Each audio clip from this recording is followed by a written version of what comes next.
पुन्हा एकदा आपल्या सर्वांचं हार्दिक स्वागत। आणि आपण आता या निबंध लेखनाचा जो आपला विषय आहे त्यातही आपल्याला ज्याची चर्चा करायची आहे तो म्हणजे हा अप्रोच। या अप्रोच विषयी आपण प्रामुख्याने चर्चा करणार आहोत। निबंध लेखनाकडे एकतर विद्यार्थी फार कॅज्युअली घेतात किंवा निबंध लेखनाबद्दल फार टेन्शन घेतात। एकतर हे टोक आहे नाहीतर ते टोक आहे। या दोन्ही टोकाच्या भूमिकेमुळे नुकसान मात्र आपलं होतं हे निश्चित आहे। निबंध लेखनामध्ये सर्वजण जेव्हा कुणाला मी विचारतो की अरे तुझं टार्गेट काय निबंध लेखनामध्ये, अगदी सहजपणे सांगतात सर 150 तर मिळालाच पाहिजेत। पण जेव्हा एखादा एसे लिहायला लावतो तेव्हा मात्र घाम फुटतो, नाही सर फार काही याच्यात जमत नाहीये, नाही हो लिहिला कधी अजून एसे, किंवा नक्की नाही सुचत आहे काय करू एवढं। मित्रांनो घाबरू नका, लक्षात घ्या या विषयामध्ये जर आपल्याला खरंच चांगले गुण मिळवायचे असतील, चांगले गुण म्हणजे काय तर ठीक आहे, एक आपण आपल्यासाठी ध्येय ठरवायचं म्हणून आपण 150 ठरवूयात, पण किमान 125 ते 150च्या या रेंजमध्ये मात्र मार्क्स आपल्याला मिळायलाच हवेत। ते मिळवण्यासाठी आपण टेन्शन घेऊन किंवा खूप कॅज्युअली राहून चालणार नाही। आपल्याला या एसेवरती काम करावं लागेल। एसे दोन्ही प्रकारे आपल्याला काम करावं लागेल बरं का।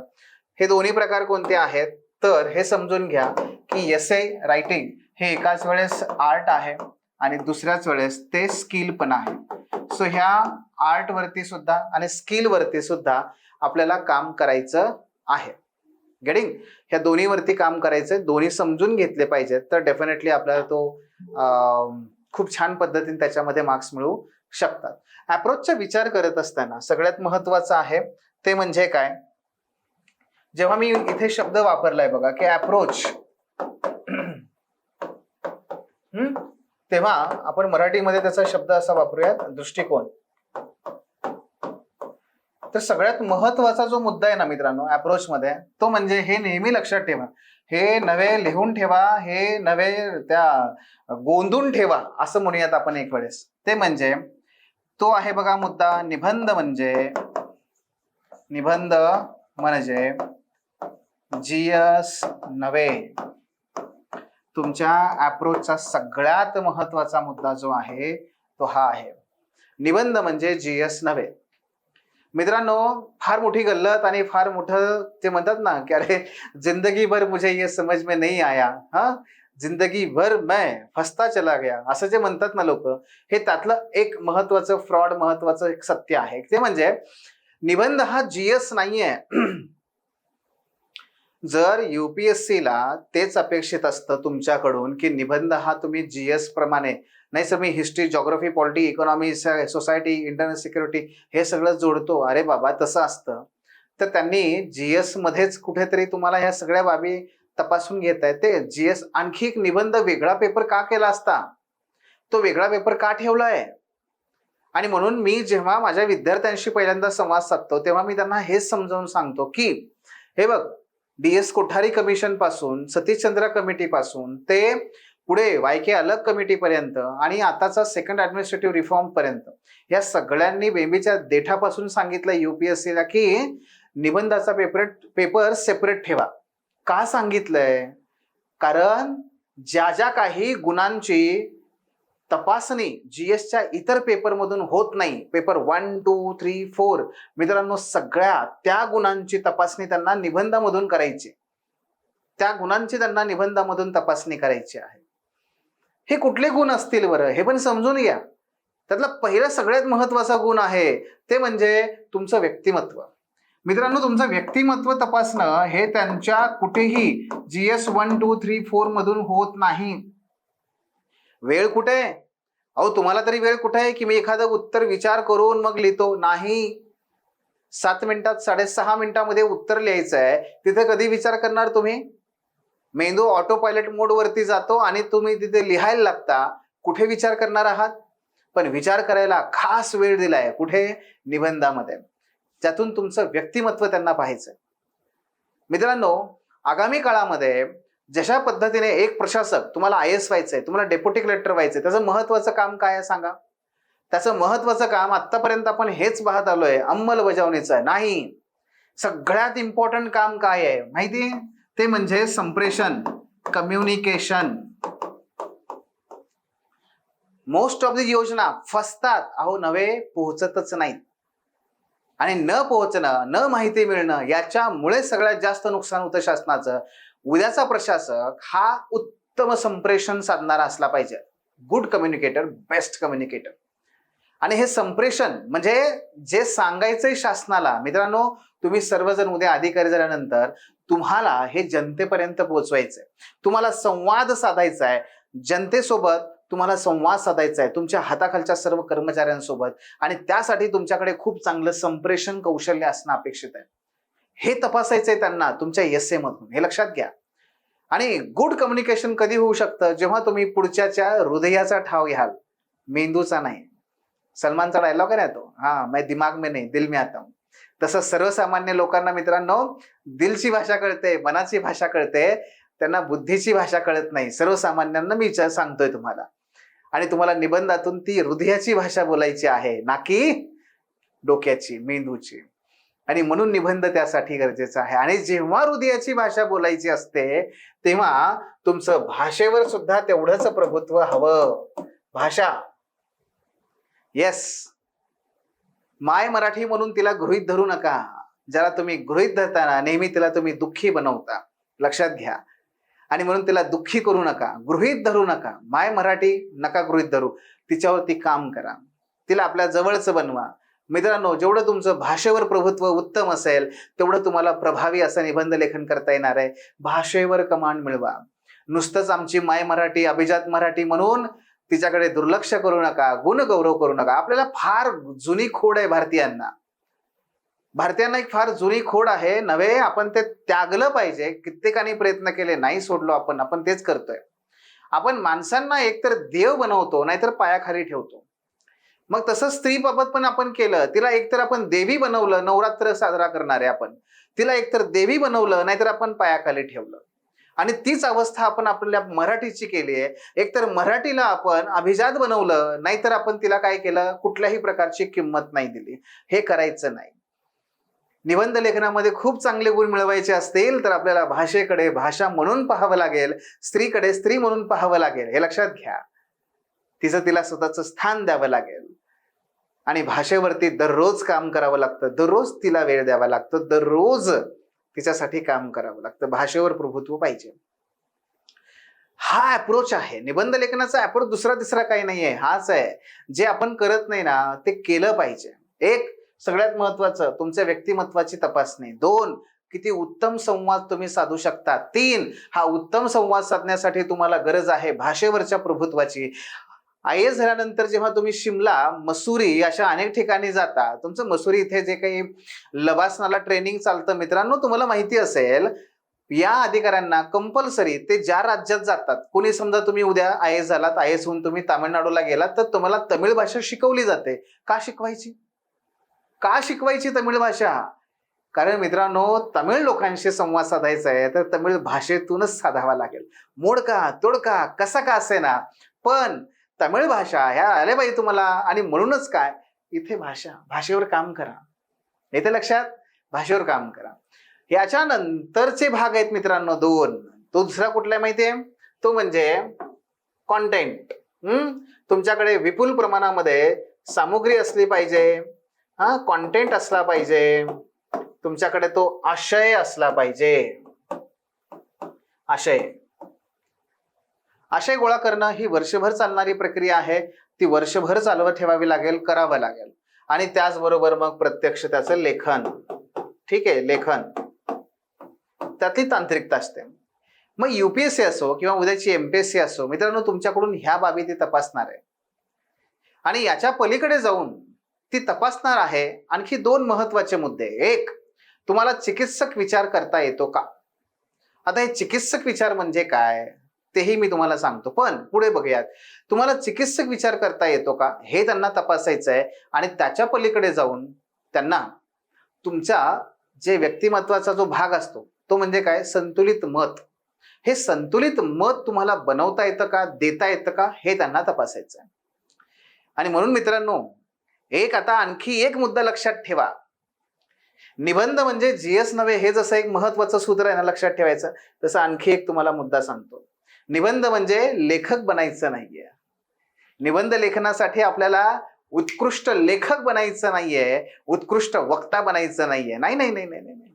आपल्याला निबंध लेखनासाठी लेखक बनायचं नाहीये, आपल्याला पुनर्लेखक बनायचंय. काय बनायचंय बघा, मी फार चांगला लेखक नाही, पण मी एक उत्कृष्ट पुनर्लेखक आहे, असं जेम्स मिचेनर यांचे खूप जगप्रसिद्ध वाक्य आहे, जे तुम्हाला माहित नसेल. असो, सोडून द्या. पण एक जगप्रसिद्ध असं वाक्य आहे. जेम्स मिचेनर असं म्हणतात की मी उत्तम लेखक नाहीये, मला स्वतः तुम्ही एखादं लिहायला सांगितलं मला नाही जमणार. हा, पण मी इतरांचं वाचून, इतरांचं समजून घेऊन, इतरांना उमजून घेऊन मी मात्र त्या सगळ्या कॉन्टेंटना अतिशय छानपैकी पुन्हा नव्याने मांडणी करू शकतो. मित्रांनो, तुम्हाला हे बनायचंय. काय बनायचंय? तुम्हाला पुनर्लेखक बनायचंय. तुम्हाला स्वतः काहीतरी इनोव्हेटिव्ह काहीतरी शोधून आणायचं नाहीये. तुम्हाला वाचायचे आहेत गिरीश कुबेर. येस, तुम्हाला वाचायचे आहेत माननीय गिरीश कुबेर सरांचे लेख. तुम्हाला वाचायचे आहेत पु ल देशपांडे. तुम्हाला वाचायचे आहेत शांताबाई शेळके यांच्या काही कविता. तुम्हाला वाचायच्या आहेत बहिणाबाई चौधरी यांच्या कविता. तुम्हाला वाचायचे आहेत तेच वपू काळे.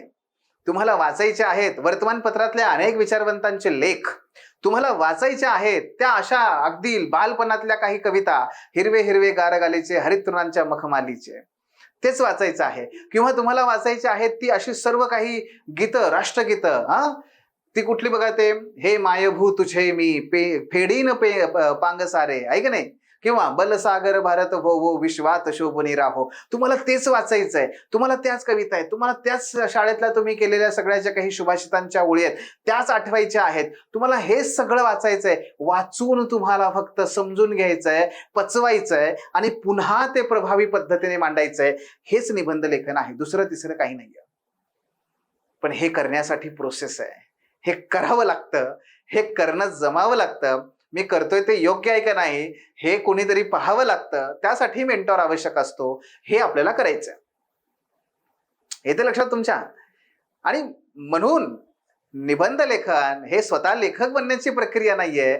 उत्तम पुनर्लेखक जे वाचलेलं आहे ते पुन्हा नव्याने प्रभावीपणे खमंग फोडणी देऊन मांडण्याची पद्धत म्हणजे निबंध लेखन आहे. सार आहे हा, त्या अप्रोचचा हा सगळाच सार आहे. पुढे जे काही सांगेन ते टेक्निकल मुद्दे आहेत, पण हे सार आहे. पण हे सार किंवा ही जी प्रोसेस आहे मित्रांनो, म्हणून काय असतं, कुठलंही काम कळतं हो. बऱ्याच वेळा तुम्ही सुद्धा म्हणाल की सर हे कळतंय, पण वळणं आणि ते एक्झिक्यूट करणं हे तेवढंच डिफिकल्ट टास्क असतो. कसं पळायचं, कसं नाही पळायचं हे जगात सगळ्यांना माहिती आहे, पण एक्झिक्यूट करणारे फार कमी असतात जे जगत जेते बनतात. आणि म्हणून अंमलबजावणी सगळ्यात महत्वाची काय असते? अंमलबजावणी. ती अंमलबजावणी करता येणं हे तेवढंच महत्वाचं काम आहे. गेटिंग?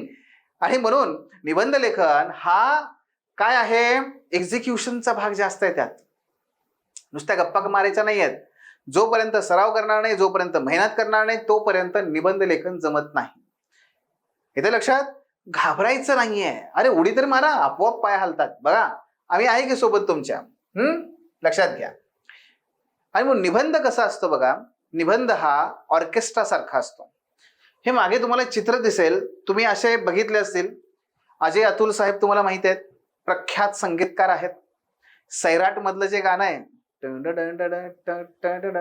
ऐक नाही ते गाणं, कुठलं गाणं हो? मग हे सैराट मधलं जे गाणं आहे, हे गाणं असेल किंवा ते सैराट मधला जो काही डान्स असेल तो झालंय झिंग झिंग झिंग झिंग जिगाट वगैरे, ही सगळी गाणी त्यांनी अमेरिकेमध्ये जाऊन ऑर्केस्ट्राचा जो काही सिम्फनी किंवा ते ऑर्केस्ट्रावाले जे लोक असतात, अशा शेकडो लोकांच्या त्या स्टुडिओमध्ये जाऊन त्यांनी ती रेकॉर्ड केलेली आहेत. आणि इथे बघा तुम्ही, तसेच तुम्हाला हे सगळे सापडतील, दिसतील. कोणी त्या ठिकाणी पियानो वाजवतंय, कोणी त्या ठिकाणी तो गिटार वाजवतंय, कोणी त्या ठिकाणी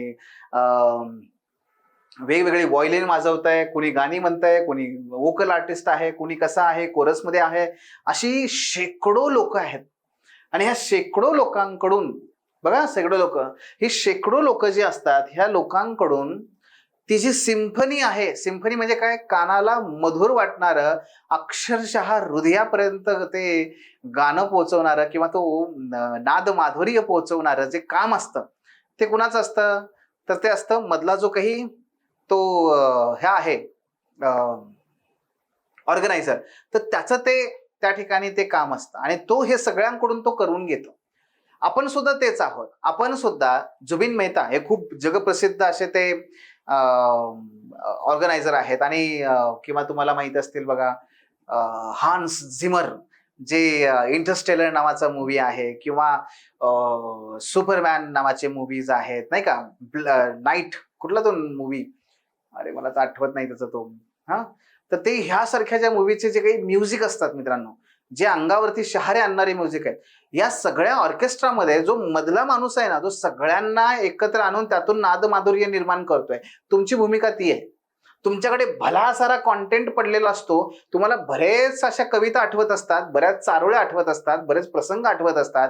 ह्या सगळ्यांना एका लयबद्ध पद्धतीने गोळा करून त्यांच्यामधून एक विशिष्ट पद्धतीने विशिष्ट दिशेने तुम्हाला तो निबंध घेऊन जायचा आहे आणि त्याच्यातून तुम्हाला तुमचे विचार प्रगट करायचे आहेत की जे त्या परीक्षकाला पटले पाहिजेत, नव्हे तो प्रभावित झाला पाहिजे, नव्हे तो खिळून राहिला पाहिजे. आणि म्हणून आपल्या निबंधामध्ये इतक्या साऱ्या डायमेन्शन असतात, वेगवेगळ्या डायमेन्शन असतात, पण त्या सगळ्या डायमेन्शन मधून एकच तो नादमाधुर्य, एकच तो आवाज, एकच ती दिशा त्या निबंधातून आली पाहिजे आणि हे आपल्याला साधायचं आहे. आणि म्हणून वाक्य कसं बघा, निबंध कलेची तुलना आपण संगीत दिग्दर्शनाच्या कलेशी करू शकता. तो दिग्दर्शन करणारा तो ऑर्गनायझर जो असतो तो त्याच्याशी. ओके, मग इथं कसं असतं बघा, तुम्ही जेव्हा म्हणता की सर अहो निबंधामध्ये वेगवेगळ्या डायमेन्शन, हा तुमचा समजा निबंधाचा विषय, हा तुमचा विषय, मग तुमच्या डायमेन्शन राजकीय डायमेन्शन, सामाजिक डायमेन्शन, ठीक आहे, आर्थिक डायमेन्शन, साहित्याचे डायमेन्शन, अध्यात्माचे डायमेन्शन, त्यानंतर तुम्ही काय विज्ञानाचे डायमेन्शन, पर्यावरणाचे डायमेन्शन, काय साहित्याचे डायमेन्शन, त्यानंतर मानसिक काहीतरी डायमेन्शन, काहीतरी टेक्नॉलॉजी तंत्रज्ञानाचे डायमेन्शन, ठीक आहे, काही कविता मला सुचतायत, काही मला प्रसंग सुचतायत, मला हे सगळं सुचतंय. हे काय, हे सगळे वेगवेगळे आहेत, एकमेकांपासून वेगवेगळे आहेत, पण ह्या सगळ्यांना एकत्र आणण्याचं काम तुम्हाला करायचंय. एक दिग्दर्शक म्हणून तुम्हाला ते करायचंय, हे लक्षात घ्या. हा अप्रोच आहे, हे लक्षात घ्या. आता हे प्रत्यक्ष कसं करायचंय आपण त्याकडे वळूयात. पुढे जायचंय, बघूयात. पण त्या अगोदर निबंध कसा दिसतो हा शब्द फार महत्वाचा आहे, उगीच टाकला नाहीये. दिसतो, त्या दिसण्याला म्हणजे तुमच्या निबंधामध्ये तुमच्या प्रेझेंटेशनला सुद्धा खूप महत्व आहे. प्रेझेंटेशनला खूप महत्व आहे. म्हणजे आमच्याकडे जेव्हा विद्यार्थी येतात मित्रांनो, आम्हाला कुठून सुरुवात करावी लागते माहितीये तुम्हाला? तुमच्यापैकी सुद्धा बऱ्याच जणांची ही अवस्था आहे. त्यात चुकीचं वाटायचं काय कारण नाही, आमच्या शिक्षण पद्धतीमधले ते दोष आहेत. आम्हाला कुठून सुरुवात करावी लागते माहितीये? आम्हाला मुलांना सांगावं लागतं, बाळा हे बघ, ही तुझी उत्तरपत्रिका अशी आहे, या उत्तरपत्रिकेमध्ये दोन्ही बाजूला युपीएससीने हा असा समास सोडलेला असतो. इस हाशिये में मत लिखिये असं लिहिलेलं असतं. दोन्ही बाजूला तुम्हाला काय तिथे असा स्पेस आहे, या ठिकाणी हा समास सोडलेला असतो असा. मग याच्यामध्ये आपल्याला लिहायचंय. मग हे लिहित असताना आमची पोरं काय करतात माहितीये? हे असं लिहितात, हे बघा, हे असं लिहितात, हे असं लिहितात, किंवा हे असं त्या ठिकाणी ह्या इथपर्यंत लिहिला, किंवा हा इथे एक जण लिहितो, हा असा इथं असा, हा असा लिहितो. हे लिहिणं, आणि तुम्हाला हेच मी दुसऱ्या बाजूला दाखवतो की निबंध दिसणं म्हणजे काय असतं. मी तुम्हाला ते सांगतोय, निबंध दिसणं म्हणजे काय आणि आम्हाला किती बारीक गोष्टींवरती मुलांच्या काम करावं लागतं, मला तुम्हाला ते सांगायचंय. हे बघा, या ठिकाणी हे असा पॅरेग्राफ असतो. भारतावरती ब्रिटिशांचं राज्य होतं आणि त्यामुळे ब्रिटिशांनी आपल्याला ज्या काही एटिकेट शिकवले, मॅनर्स शिकवले, त्यातला हा एक प्रकार आहे. बघा या ठिकाणी प्रत्येक पॅराची सुरुवात बघा, ह्या इथे होती, ह्या इथे होती, इथे होती. म्हणजे पॅराची सुरुवात सुद्धा एक लयबद्ध पद्धतीने आहे. त्यानंतर ओळी ज्या सुरू होतात त्या बघा व्यवस्थित कशा आहेत, आहे की नाही? त्यामध्ये एक सुसूत्रबद्धता. मग हे कसं दिसतंय आणि हे कसं दिसतंय बघा. त्यांना तपासायचं तेच आहे, हा किती वेल ऑर्गनाइज आहे, हा विद्यार्थी किती वेल ऑर्गनाइज आहे. इथून सुद्धा दिसतं. म्हणून मी काय शब्द वापरला तुम्हाला, अहो निबंध कसा दिसतो हे सुद्धा समजून घ्या, ते सुद्धा शास्त्र आहे. आणि त्याच्या पलीकडे काय असतं ते म्हणजे निबंध कसा असतो. मग कसा असतो आणि कसा दिसतो. दिसतोची भाग काय आहे, प्रेझेंटेशन मध्ये, आणि कसा असतोचा भाग कशावर आहे, कंटेंट आणि तुमच्या त्या सगळ्या बाबी जुळवून आणणं आणि त्यातून एक निष्कर्षापर्यंत पोहोचणं हे. तर हे सुद्धा त्या ठिकाणी महत्वाचं आहे. सो इथपर्यंत आम्हाला काम करावं लागतं विद्यार्थ्यांच्या. गेटिंग?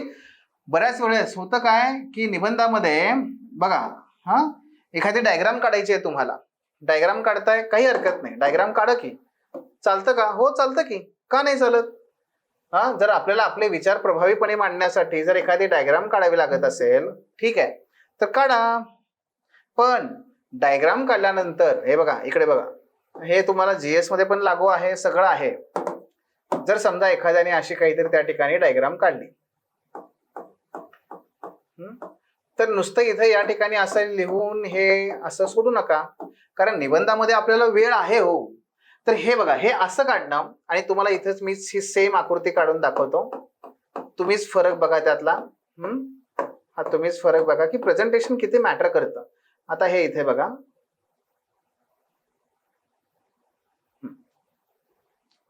हे बघा आणि हे बघा, काय होतं, आपण फक्त एक चौकट काढली, एक चौकट काढली, मात्र त्या चौकटीमुळे काय झालं, पुन्हा हा विद्यार्थी कसा आहे, आखीव रेखीव व्यवस्थित या पद्धतीने शिस्तबद्ध ऑर्गनाइज हे व्यक्तिमत्व आहे, हे दिसतं त्याच्यातून. आणि हे तर काय मी जरा व्यवस्थित काढले आहे.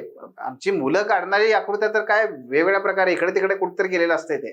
हा, तर तसं नाहीये बरं का. आता पुढे जाऊयात. मग निबंधाची रचना जी आहे, तर निबंधाची रचना जर आपण बघितली तर 3 भाग आहेत. एक परिचय, गाभा आणि निष्कर्ष. आपला जो अप्रोच असला पाहिजे निबंध लेखनाचा, हा, तो ह्या 3 टप्प्यामध्ये आपण चर्चा करूया की आपला अप्रोच कसा असायला पाहिजे, कशा पद्धतीने आपण ते केलं पाहिजे. मी सुरुवातीला तर तुम्हाला ते सगळं सांगितलेलंच आहे, पण या सुद्धा बाबी आपण तिथे पाहूया. पहिला मुद्दा काय आहे आपला, परिचय, निबंधाची प्रस्तावना किंवा परिचय.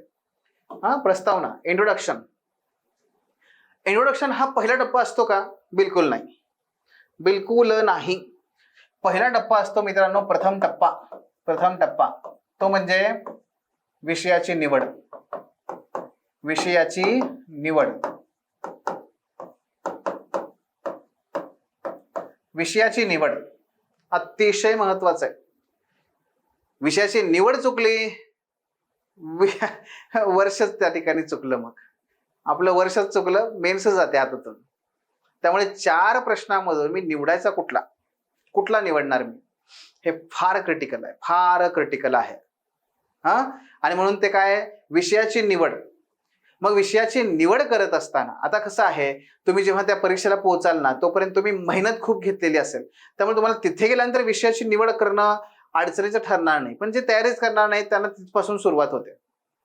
त्यामुळे पहिला टप्पा येतो विषयाची निवड. 4 पैकी मी कुठला निवडू आणि त्याची निवड कोणत्या आधारावर करू, हा पहिला टप्पा. दुसरा येतो सेकंड, दुसरा टप्पा तो म्हणजे ब्रेनस्टॉर्म. हा, विचार मंथन. विचार मंथन, ब्रेनस्टॉर्मिंग. मित्रांनो, निबंध लेखनामधला जर सगळ्यात क्रिटिकल काय असेल, लिहिणं सोपं आहे, पुढे लिहायला फार टेन्शन नाहीये. सगळ्यात क्रिटिकल काय असेल तर ते हे ब्रेनस्टॉर्मिंग असतं. इथे काय असतं माहितीये का, निबंध ठरवला ना आपण, आता हा मी लिहिणार, हा लिहिणार, तर याच्याबद्दल माझ्या मनात जे जे काही येतंय, जे जे काही, त्याला न थांबवता मी पटापटा पटापटा पटापटा सगळे मुद्दे या ठिकाणी मी लिहित जातो. पटापटा पटापटा लिहून काढायचं. मी त्याला थांबवणार नाही, माझ्या भावनांना, माझ्या विचारांना, माझ्या त्या आवेगाला मी थांबवणार नाही. पटापटा पटापटा लिहून काढणे, ते ब्रेनस्टॉर्मिंग असतं. स्टॉर्म शब्दच आहे ना तो. स्टॉर्म म्हणजे काय, असा व्यवस्थित असं नसतं. स्टॉर्म म्हणजे अस्ताव्यस्त आणि अचानक विस्फोट. विस्फोट म्हणजे जसं उदाहरणार्थ घ्या की समजा टॉपिक काय तुम्हाला, हा, समजा टॉपिक असा आहे आत्ताचाच आपला, यातला घ्या किंवा एक सोपा घेऊया पहिल्यांदा. हा, honesty. Honesty is the best virtue. Best virtue. प्रामाणिकपणा हाच सर्वोत्तम काय आहे? सर्वोत्तम सद्गुण होय. सद्गुण होय.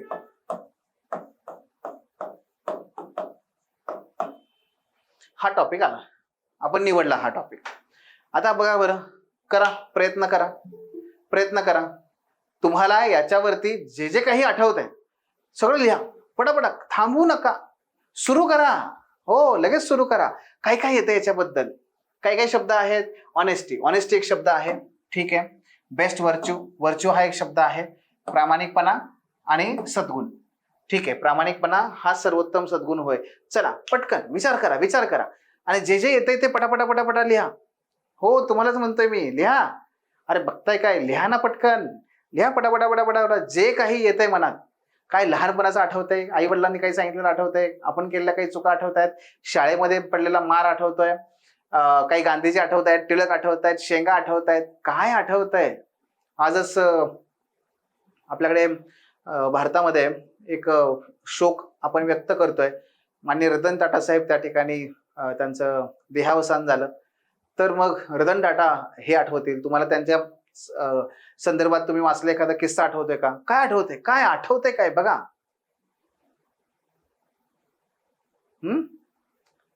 आणि तुम्हाला जे जे आठवतंय ना ते तुमचं ब्रेनस्टॉर्मिंग आहे. आता ब्रेनस्टॉर्मिंग करण्याच्याही अनेक पद्धती असतात, हो, त्यातही टेक्निक आहे. पण ते काय, आज आपला तो विषय नाहीये की ब्रेनस्टॉर्मिंग करावं कसं. ब्रेनस्टॉर्मिंग करण्याच्या अनेक पद्धती आहेत, पण एक ॲटलिस्ट पहिली पद्धत मी तुम्हाला सांगितली. काय?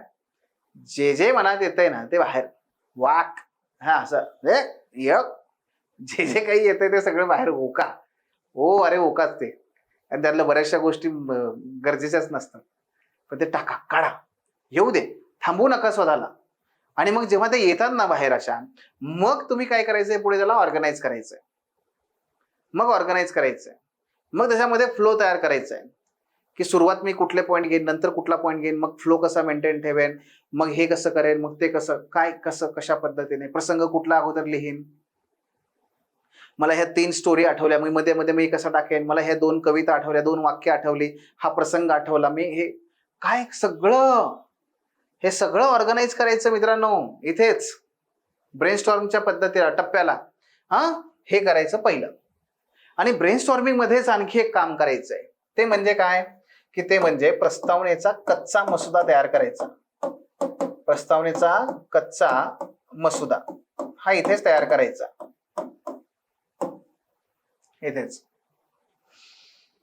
हो, जेव्हा आपण फेर पेजवरती म्हणजे पक्का जेव्हा निबंध लिहायला घेतो, तेव्हा प्रस्तावनेमध्ये सुरुवातीला 10 खडाखोडा, ते चुकलं म्हणून ह्याचा प्रॉब्लेम होत नाही, म्हणजे मार्क्स कमी मिळत नाही त्याला. ते चुकलं ना, 2-3 खडाखोड झाल्या ना, हे आपला आत्मविश्वास गमावून बसतंय आणि म्हणते आता काही खरं नाही, आता पुढचा अटेम्प्ट ठरला, आता गेला आता हातातून सगळं काय. मग ही चूक करायची नसेल तर आपल्याला काय करायचा, ब्रेनस्टॉर्मिंग मध्येच कच्चा मसुदा लिहून काढायचा.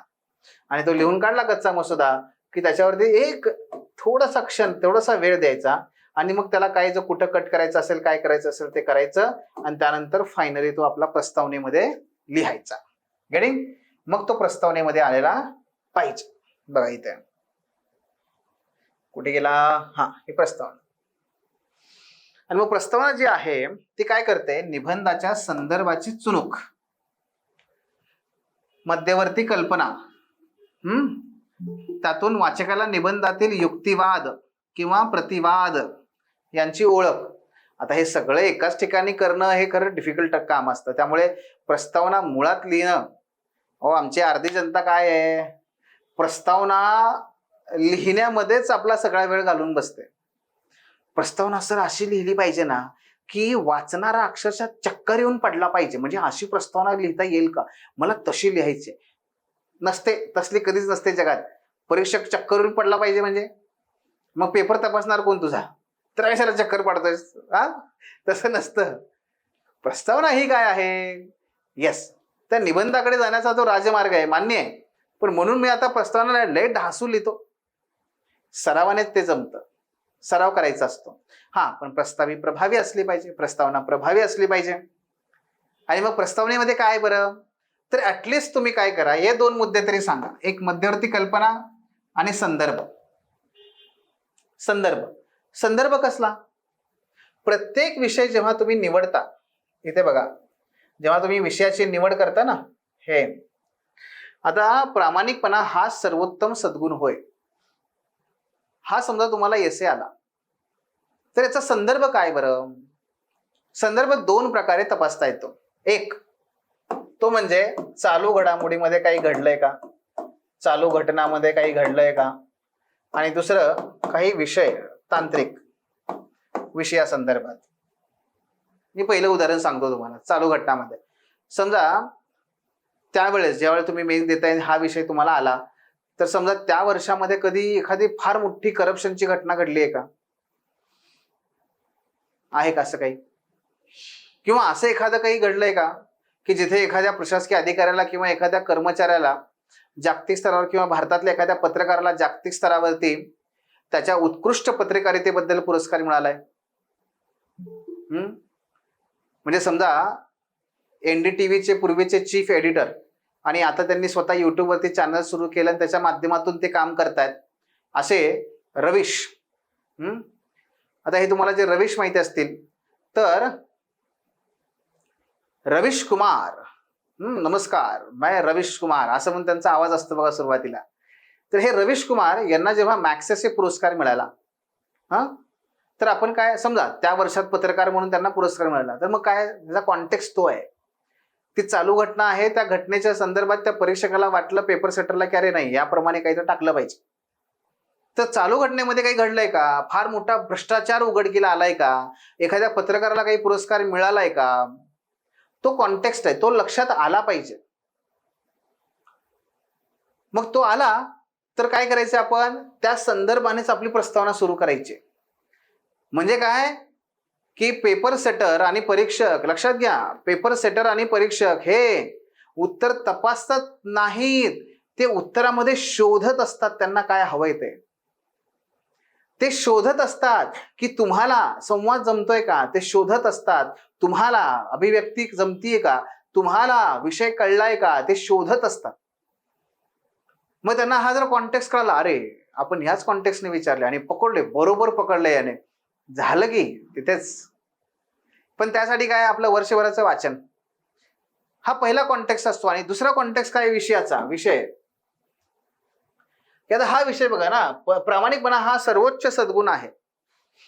हा कसा आहे बरं, हा थोडासा फिलॉसॉफिकल, हा तत्वज्ञानाकडे झुकणारा विषय आहे निश्चित, येस.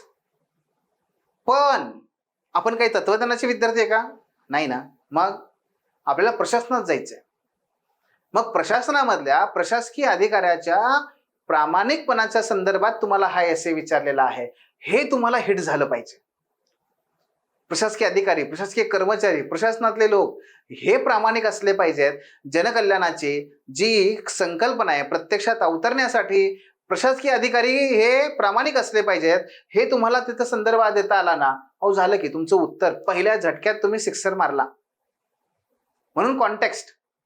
मग प्रस्तावनेमध्ये तुम्ही कॉन्टेक्स्टने सुद्धा, कॉन्टेक्स्ट तुमचा दिसला पाहिजे, त्याला कळलं पाहिजे की अरे हा मला माहिती आहे तुम्ही कोणत्या कॉन्टेक्स्टने हे विचारलंय. ओके, हा झाला पहिला मुद्दा. मग गाभा. आता ब्रेनस्टॉर्मिंग मगाशी बघा, तुम्ही ब्रेनस्टॉर्मिंग तुम्ही केलं असणार आहे. मग तुम्हाला जे जे काही आठवलंय तुम्ही त्याला ऑर्गनाईज केलं की अरे नाही, सुरुवातीला मी हा प्रसंग सांगतो, नंतर प्रामाणिकपणा म्हणजे काय मी ते सांगतो, प्रामाणिकपणाचे गुण कोणते असतात ते सांगतो, प्रामाणिकपणा जो आहे तो कसा टिकवून ठेवला पाहिजे हे सांगतो. हे काय करतोय मी ऑर्गनाईज केलंय. मी ब्रेनस्टॉर्मिंग केल्यानंतर मी हे ऑर्गनाईज केलंय. आता मला फक्त काय करायचंय ते लिहायचंय, सविस्तर विश्लेषित करायचंय, सविस्तर विश्लेषण करायचंय मला. याच्यामध्ये अनेक युक्तिवाद मला करायचे आहेत. त्या युक्तिवादाचं उदाहरणासह समर्थन मला करायचं आहे. त्या युक्तिवादाचं मला समर्थन करायचं आहे. येते लक्षात? आणि म्हणून या संदर्भात हा जो गाभा असतो ना, तो गाभा काय, तुमचं मुख्य शरीर आहे, ते व्यवस्थित आलं पाहिजे. आणि त्यामध्ये कसं असतं बघा, प्रत्येक पॅरा, त्या प्रत्येक पॅरामध्ये एक स्वतंत्र आयडिया असावी, ना, इनोव्हेटिव्ह आयडिया असावी, त्याच्यामध्ये तुमचं एखादं उदाहरण असावं. आणि अशा प्रकारचे तुमचे किमान एक 10 ते 12 पॅराग्राफ असावेत. किती? 10 ते 12 पॅराग्राफ असावे. एक पॅराग्राफ किमान 60 ते 70 शब्दांचा असावा.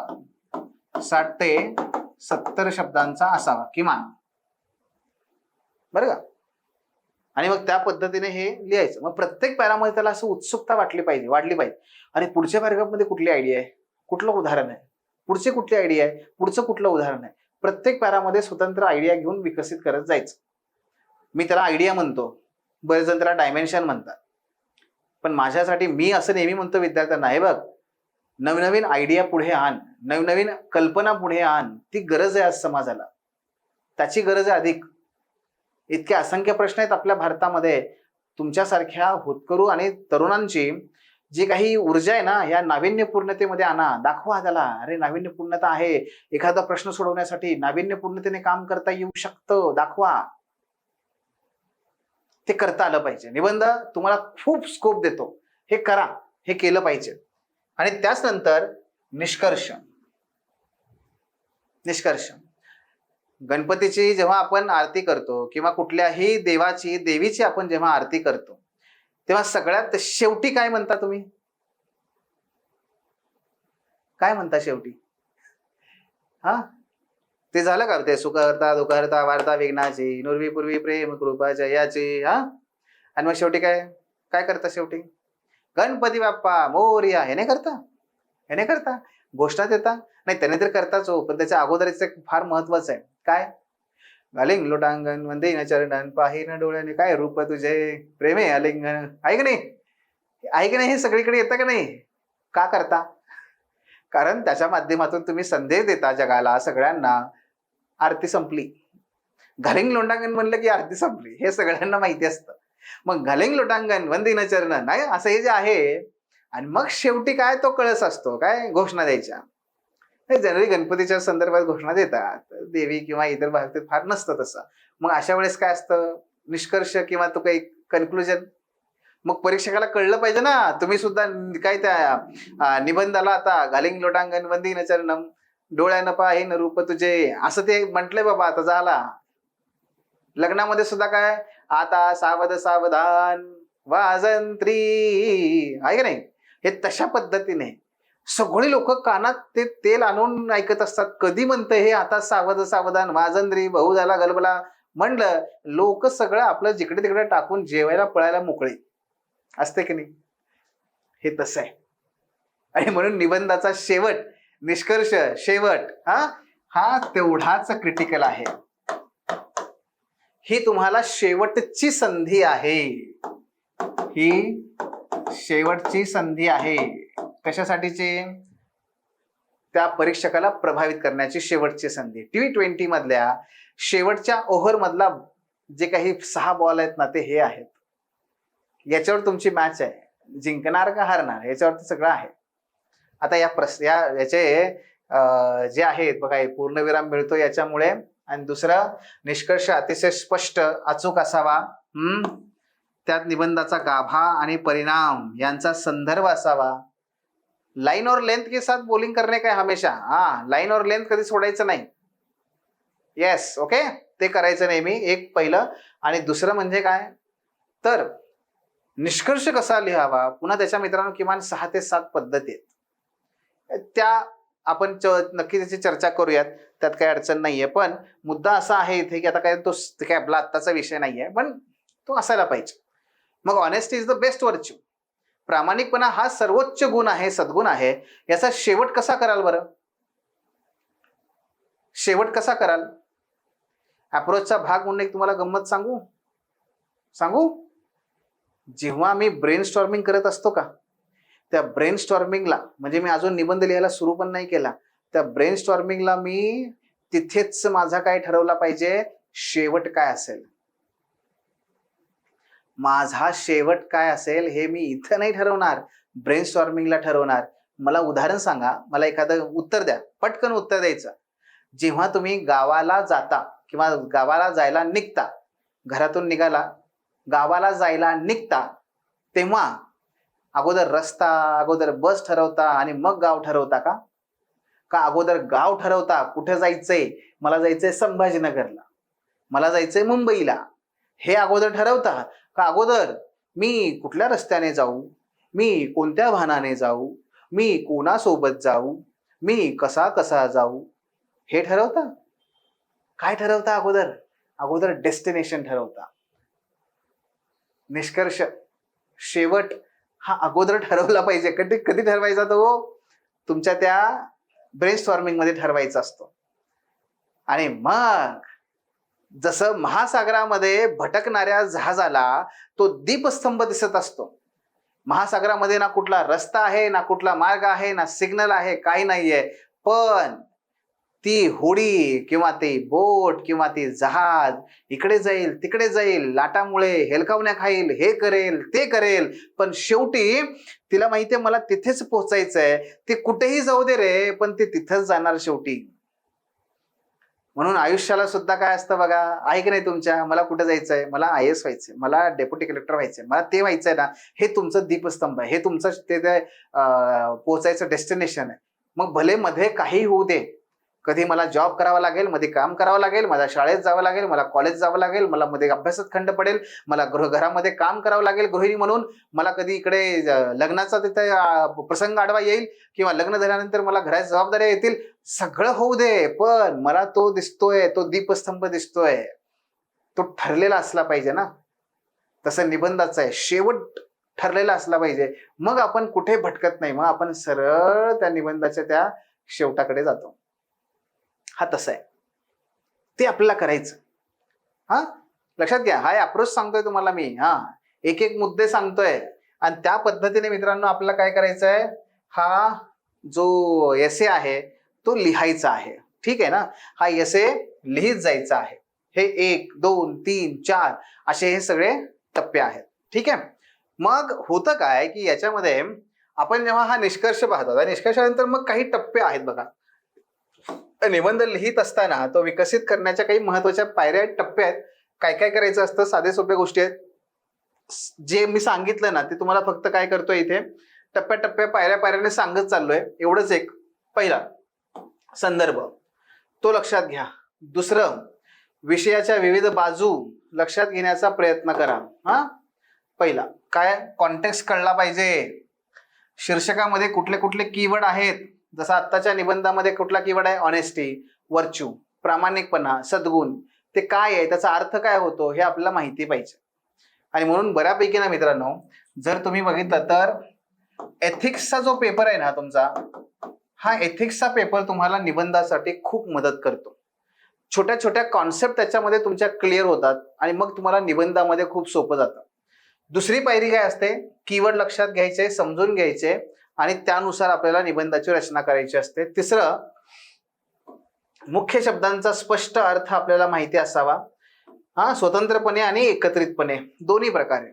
म्हणजे कसं, प्रामाणिकपणा आणि सद्गुण एकत्र केला तर काय अर्थ होतो, प्रामाणिकपणा वेगळा आणि सद्गुण वेगळा, त्यांचा काय अर्थ होतो, तेही आपल्याला तिथे माहिती असावं. पुढे प्रश्न विचारून, सहमती दर्शवून, असहमती दर्शवून, आपले प्रत्यक्ष काही व्यावहारिक जीवनातले म्हणजे आपल्या आयुष्यातले काही अनुभव सांगून ब्रेनस्टॉर्मिंग करावं. तर हा कसा असतो ब्रेनस्टॉर्मिंगचा. बघा, काय प्रश्न विचारून, चिकित्सक म्हणले ना तुम्हाला मी. म्हणजे काय, आता काय म्हणलंय बघा, निबंध कसा आहे, प्रामाणिकपणा हाच सद्गुण होय. त्याला प्रश्न विचारा, का का बरं प्रामाणिकपणा हा सद्गुण का. मग पुढचा प्रश्न पण विचारा, एकटाच का, प्रामाणिकपणा हा एकटाच सद्गुण आहे का, का इतर काही सद्गुण आहेत, प्रामाणिकपणा हा अनेकापैकी एक सद्गुण आहे का, का हाच एकमेव सद्गुण आहे, हा प्रश्न विचारा. तिसरा, समजा एखादा प्रामाणिकपणा नसेल, एखाद्यामध्ये प्रामाणिकपणा नसेल, मग त्याला सद्गुणी म्हणत नाहीत का. समजा एखाद्याकडे प्रामाणिकपणा नाही पण तो शूरवीर आहे, तो शूरवीर आहे, तर त्याला सद्गुणी म्हणणार नाही का तुम्ही. कसं ठरवायचं, कसं म्हणायचं त्याला, सांगा ना तुम्ही, बोला, म्हणजे विचार करा. एखादा नाहीये, प्रामाणिक नाहीये, पण प्रचंड शूरवीर आहे. शौर्य मोठं आहे आणि मोठ्या शौर्याने त्याने एखादे भले भले मोठे विजय मिळवलेले आहेत. मग मग त्याला सद्गुणी म्हणायचं नाही का? अगदी उदाहरण घेऊया ना आपण, छोटंसं उदाहरण घ्या. प्रभू रामचंद्रांनी बालीचा जो वध केला, ते वधच म्हणतात त्याला, बालीचा वध केला, पण झाडाच्या मागे लपून केला. ते झाडाच्या मागे लपले आणि तिथून त्यांनी त्यांचा त्या बालीचा वध केला. मग प्रभू रामचंद्र हे लपून छपून त्यांनी मारलं का? ते प्रामाणिकपणा आहे का तो? काय हा काय ठरलं होतं? छत्रपती शिवाजी महाराज आणि अफजल खान काय ठरलं होतं? दोघांनीही कुठल्याही प्रकारे शस्त्र हातात घ्यायची नाही. भेटायला येताना दोघांनीही पूर्णपणे जसे आहेत तसे फक्त यायचं, भेटायचं ना. अफजल खानाने आपला शब्द पाळला, त्याने पाठीत महाराजांच्या खंजीर खुपसण्याचा प्रयत्न केला ना. महाराजांनी तो त्या ठिकाणी पाळला, महाराजांच्या हातामध्ये वाघनखं होतं. म्हणजे दोघेही त्या ठिकाणी ते प्रामाणिक नव्हते असं म्हणायचं का? पुढचा शब्द ऐका. मग दोघेही प्रामाणिक नाहीयेत असं म्हणायचं का? मग एवढ्या एका प्रसंगामुळे महाराजांच्या प्रामाणिकपणावर आपण शंका घेऊ शकत नाही? मग प्रामाणिकपणा नसेल तर मग हे सद्गुण नाहीये का? काय म्हणायचं काय? बरं, असं समजा एखाद्याने चूक केली, मोठी चूक केली आणि वरून त्याने मात्र पुन्हा येऊन तुम्हाला सांगितलं की माफ करा राव, मी चुकलो बरं का. म्हणजे समजा आता फॉर एक्झाम्पल महात्मा गांधीजी यांनी माझे सत्याचे प्रयोग या पुस्तकामध्ये सांगितले की मी लहानपणी बिड्या ओढायचो. हो, त्यांनी सांगितले की मी खोटं बोलायचो, बिड्या ओढायचो, पण मी आता मान्य केले की नाही, मी ओढायचो, म्हणजे मी प्रामाणिक आहे ना मी. मग याला प्रामाणिक बनायचं का? काय कसं काय करायचं? काय विचार करा. अहो, याला तर म्हणतात चिकित्सक विचार करणं. प्रश्न विचारा ना त्या निबंधाला की खरंच प्रामाणिकपणा हा सद्गुण असतोच का?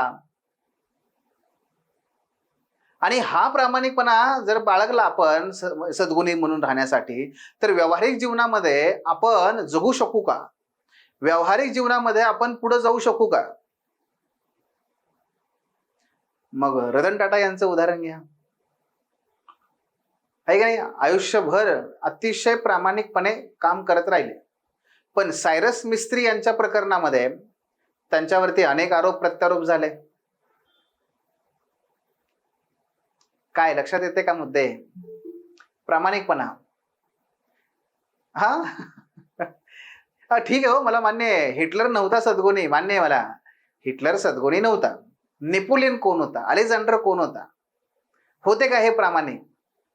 मग प्रामाणिक नव्हते तर सद्गुणी नव्हते का? मग जर ते प्रामाणिक नव्हते, सद्गुणी नव्हते, तर मग ह्यांचा इतिहास का अभ्यासतो आपण? प्रश्न विचारा. मी तुम्हाला फक्त फोर्स करतोय की हे प्रश्न तुम्हाला पडले पाहिजेत. हे इथं करायचं असतं. सहमती पण दाखवायची, असहमती पण दाखवायची. दोन्ही बाजू सांगता आल्या पाहिजेत ना. आणि मग आपल्याला पुढे जायचं असतं. मग 5वी पायरी असते. मग त्याच्या विविध बाजू सांगा, त्याचं टीकात्मक विश्लेषण करा, आणि त्याच्याबद्दलचे समज, धारणा, काही मत, असे वादविवाद मांडा, युक्तिवाद मांडा आणि पुढे जा. आणि 6वी पायरी अशी आहे की आपण जे जे काही पॉइंट्स लिहितो, म्हणजे जे पॅराग्राफ लिहितो ना आपण, त्या सगळ्यामध्ये काय असलं पाहिजे? एक सहजता असली पाहिजे. सहजता आहे, फ्लो असला पाहिजे. फ्लो तो एक त्या ठिकाणी प्रयत्न करायचा. ते वेगळेही असले पाहिजे, स्वतंत्रही असले पाहिजेतच, पण त्या सगळ्यामध्ये सहजता असली पाहिजे, फ्लो असला पाहिजे. इथे शब्द लिहिलाय ना आपण की जेणेकरून ते वेगळे किंवा स्वतंत्र दिसत नाहीत. आयडिया वेगवेगळ्या असाव्यात, पण त्यामध्ये कसं आहे ते फ्लो असावा. तो फ्लो असला पाहिजे. ती फ्लो असेल तर मग काय होतं की त्या परीक्षकाला कुठल्याही पद्धतीने तिथे अडचण येत नाही. कसं बघा, फॉर एक्झाम्पल